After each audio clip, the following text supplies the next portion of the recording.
You're listening to My Hospice Experience with your host, Denise. And co-host, Ashton.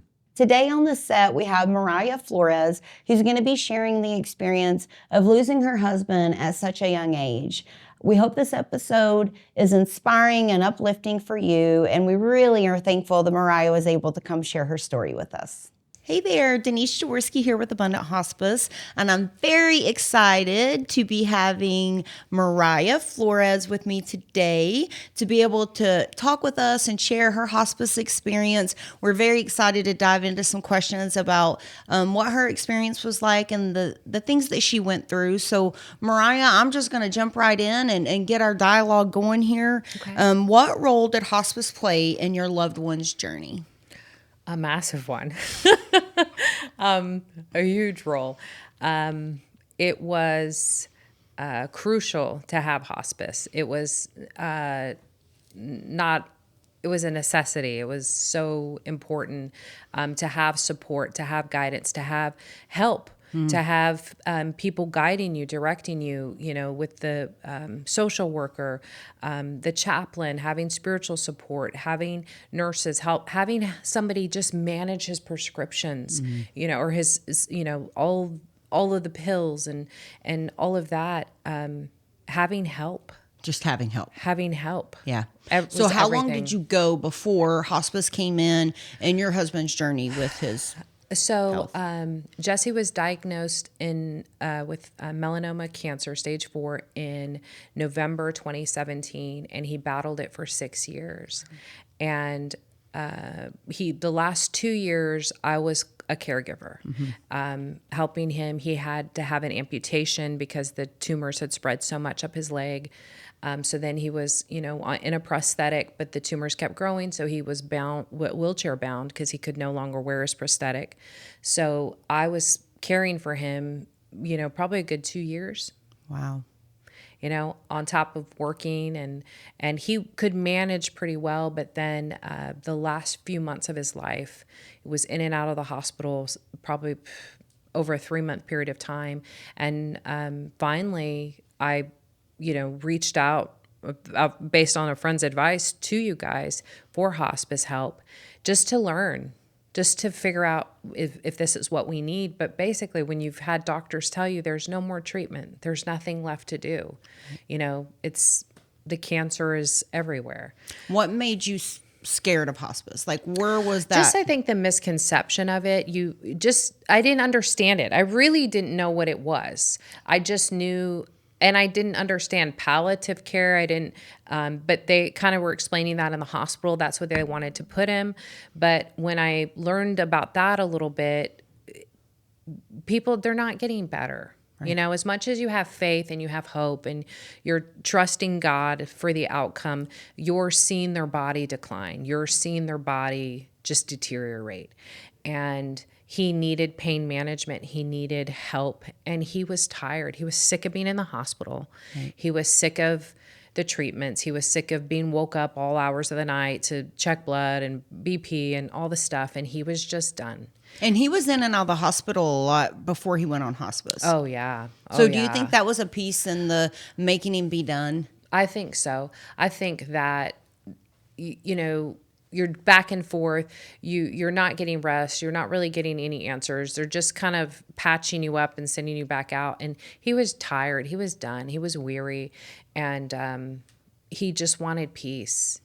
He wanted to be home. He wanted to be with us. Because, when your days are numbered and that you're nearing the end. And I needed help. I needed support. I needed a team to get me through because I didn't know what to do. Right. And I think that just having them get, okay, this is a DNR. This is, do you have a will? And I'm like, all these things you're not even thinking of because you're in survival mode as a caregiver. So you're not even planning for the end. Because you're just hopeful in the middle that something's going to happen, something's going to give, something's going to change. But you have to have a plan. You have to prepare. You have to have those hard conversations with yourself and, have people that will have them with you to give you guidance, to give you support. And hospice was that for me. That's so Truly. awesome. I'm thankful that we were able to be there. For me, it was a blessing being close to both you and Jesse and Bella, for us to be able to take that on and just surround you guys with love. And I'll never forget the day that we met up and I was like, come on, they've got him. We're going to go over and have lunch and some coffee and just be able to love on you guys for a minute. You guys were so stressed out. Just the weight that was on both of you. Like you could see, you had the weight of everything that had happened, the in and out, the stress of the hospital, and the weight of knowing he's so close.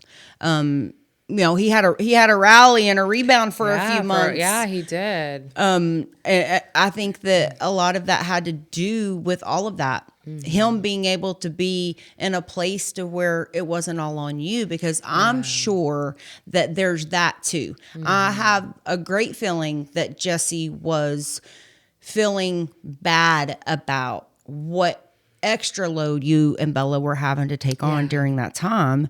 And I feel like that when that came off, it was more like, okay, we can enjoy a visit. We can talk. We can.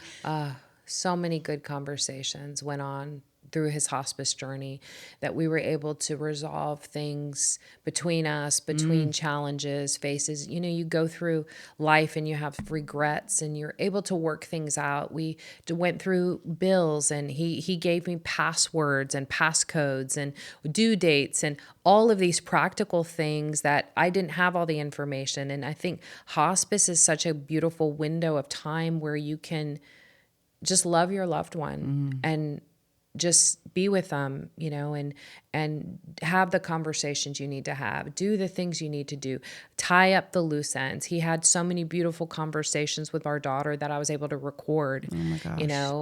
Giving her advice, giving her guidance, explaining to me what I needed to look for in the next person. Even in hospice, he was trying to marry me off. Like he was so, because he didn't want me to be alone. He was worried about me. He wanted to make sure I was taken care of, wanted to make sure our daughter, had peace. He made peace with God. He made peace with family members. Like, it was just a beautiful, sacred time. And I was so happy to have you guys on that journey with us, because I don't know what we would have done. Truly. We I were have truly no honored. idea. Honestly, we were truly honored. And just to know what you went through and how much I care for you as a sister, and my Texas sister, for 10 years, my Texas sister here, but just how God places people in our lives, and us not realizing sometimes what that purpose is for.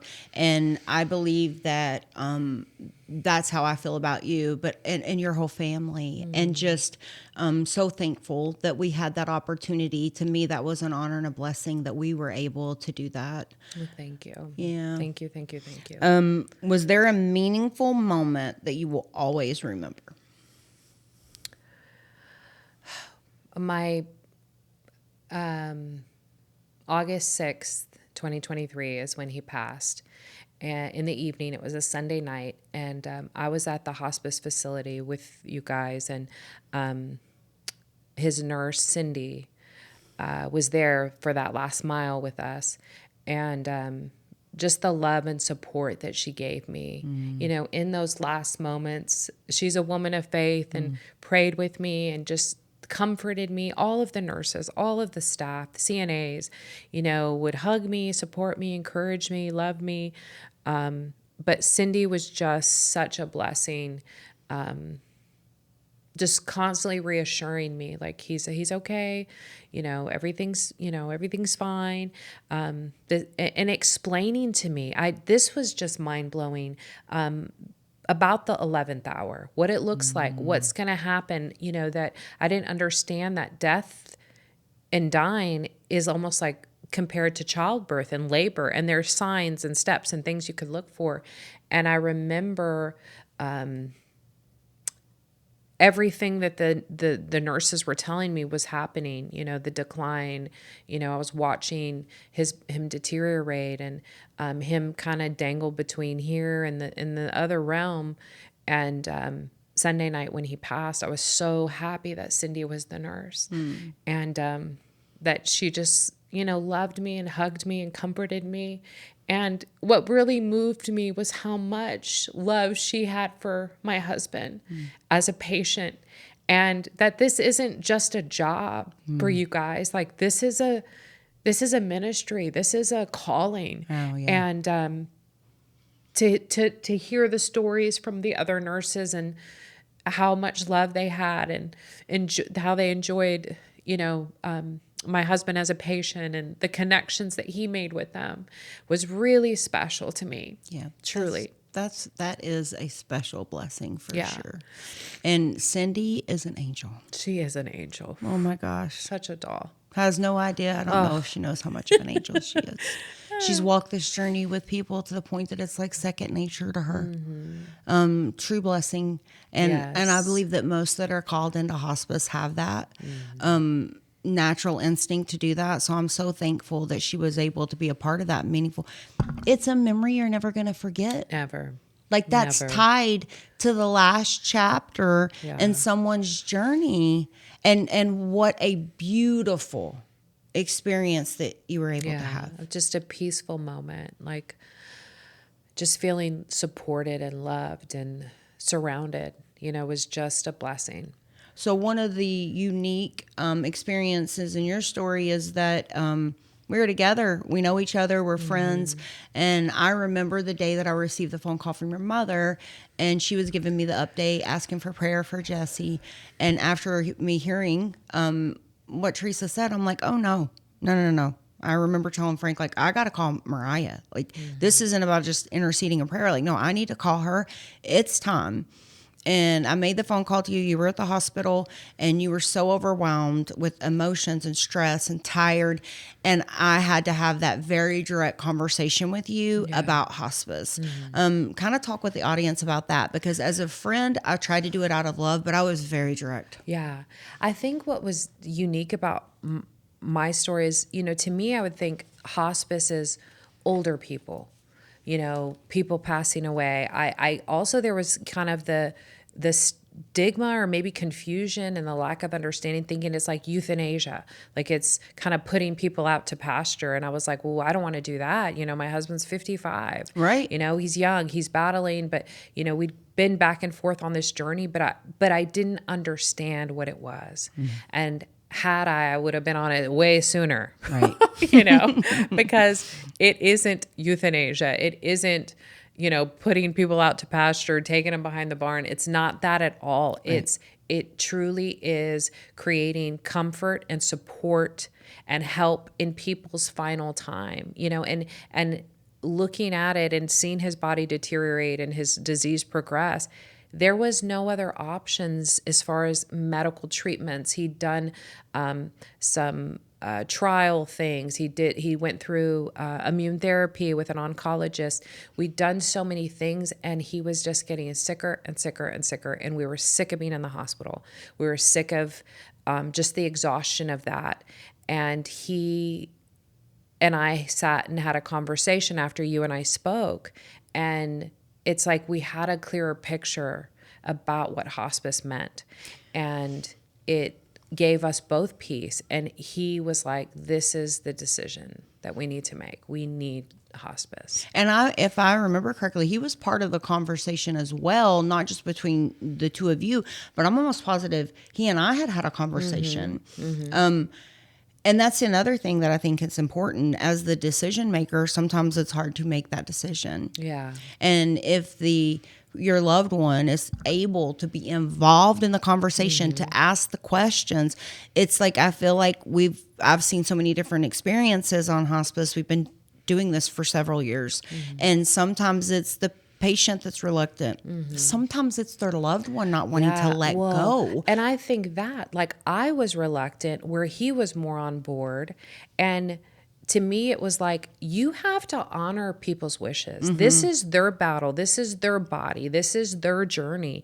And you have to be a pillar of support for them. Whatever they decide, whatever they choose. If they're weary and they're ready just to rest and enjoy the last days, weeks, months they have, you got to be on board with that. And that's when, I had some reservations, but then I realized it's his choice. This is his life.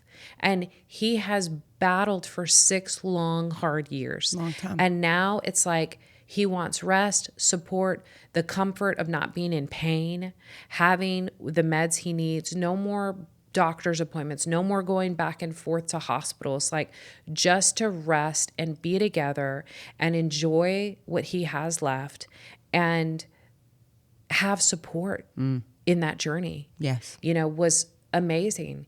And so I learned a lot.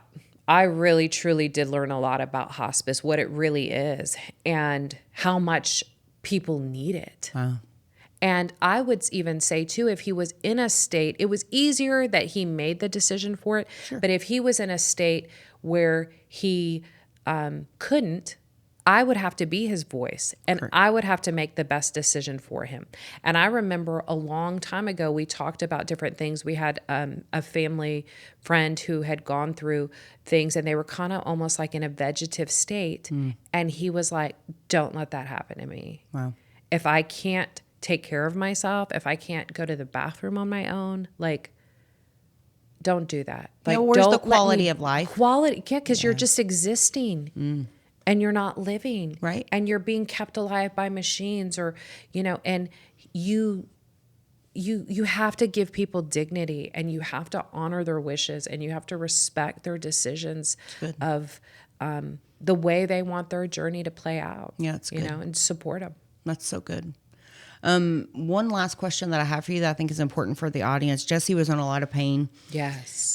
So that pain component was there. And with many of our patients and the experiences that I've had since we've had our hospice is that a lot of them come on, and that is part of what's happening in their debilitation through the life cycle that's ending. So, but then there's this taboo that comes up quite often that hospice is killing. Right.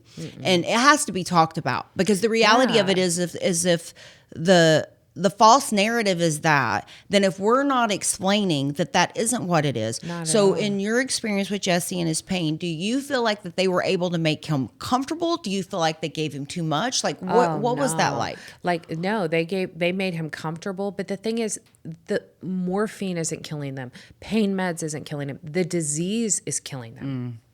And you're providing comfort in that journey. Correct. You're providing support and easing that pain. You're helping them.